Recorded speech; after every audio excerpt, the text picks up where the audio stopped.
PUBG'ga birinchi kirgan vaqtim iPhone 6s bo'lardi. Og'aynim bilan o'ynardim, maza qilib, tuvo o'ynardik. Любой skvatda ikkalamiz pis problem yopardik. Ayniqsa o'sha vaqtda hech qanaqa krisalar, bir joyga o'tirishlar, kutib olishlar degan narsa umuman bo'lmasdi. Faqatgina shu o'ynardik, jangga jang, qonga qon, oxirgacha ana shunday takansa o'ynardik. O'lib ketardi, lekin krisalik qilmasdik-da. Maza qilib o'g'aynimiz bilan dangal ochib, maza qilib o'ynardik. O'sha vaqtdagi PUBG bilan hozirgi vaqtdagi PUBG'da solishtirib ham bo'lmaydi.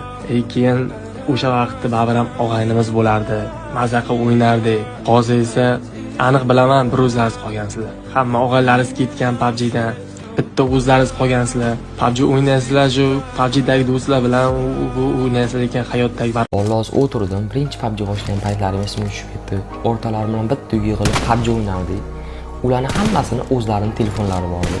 Ularning zaryadi 4 soatga, 5 soatga ketsa, meniki yarim soatga qolmasdan o'chib qolardi.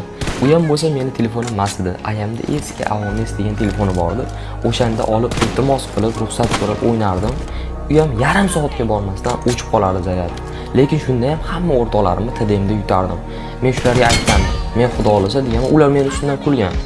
Senda ayang telefoni, sen 10 FPS o'ynaysan, bizda 60 FPS, o'zimiz telefonimiz bor.